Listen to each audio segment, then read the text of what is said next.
नमस्कार मेरे सभी किसान साथियों को। किसान साथियों, जो हमारा अक्टूबर नवंबर का जो महीने चल रहा है, इसमें हमें रबी की फसल करना है। तो रबी की फसल के लिए हमें खेत की जुताई और खेत की तैयारी हमें किस प्रकार करनी है, जो हमारा खेत है और खेत की मिट्टी हमारी किस फसल के लिए सही उपयोगी है और हमारी किस फसल अच्छी होगी इस मिट्टी में।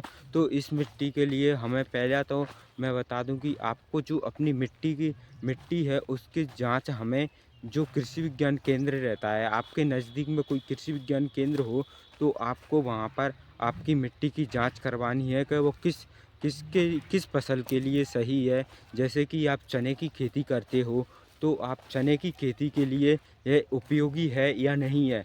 अगर आप बगैर जांच के वैसे ही कर दोगे और आपकी जो फसल है उसमें चने में उगता रोग लग जाएगा, तो उगता रोग लग जाएगा तो आप कहेंगे मेरा इसमें मेन कारण किससे लग गया है। जो मैंने इसमें सब कुछ डाला था, खाद डाला था, बीज डाला था और इसमें दवाई भी डाली थी, और फिर मेरे जो चने में उगता रोग लग गया है, ये मेन कारण किससे लगा है।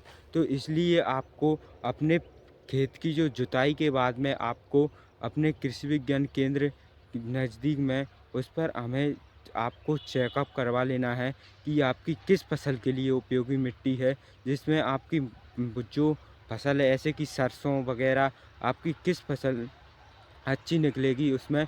तो आपको इस प्रकार से चेक करवा लेना है। और मिट्टी के लिए अब मैं बता दूं आपको कि आप जो किसी भी फसल है उसको कितना कितना बोएं। अगर आप सरसों करते हो तो सरसों को आपका जो अगर आप अच्छी क्वालिटी की सरसों बहते हो तो आपको उसके लिए 2 किलो का बीघा डालना है। प्रति बीघे में 2 किलो के बीघे से आपको सरसों डालना है। और सरसों की जो पैदावार है वो आपको 6 से 7 प्रति कुंटल के हिसाब बीघे के हिसाब से आपको निकल आएगी। और इसके लिए मैं आपको जुताई की बात बता दूं तो जुताई आपको पहले इसमें हैरो पेर देना है।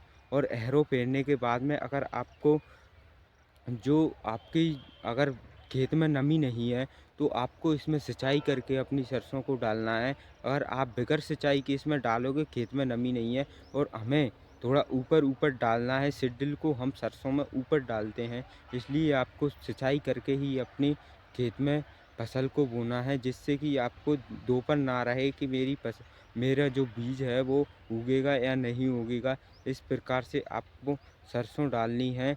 और सरसों के लिए आपको पहले जुताई करके फिर आपको सिंचाई करना है। सिंचाई करने के बाद में आपको इसमें सत्ता सत्ता चला देना है। फिर सत्ता के बाद में आपको ओर देना है। इस प्रकार से आपको अपने खेत की तैयारी कर देना है।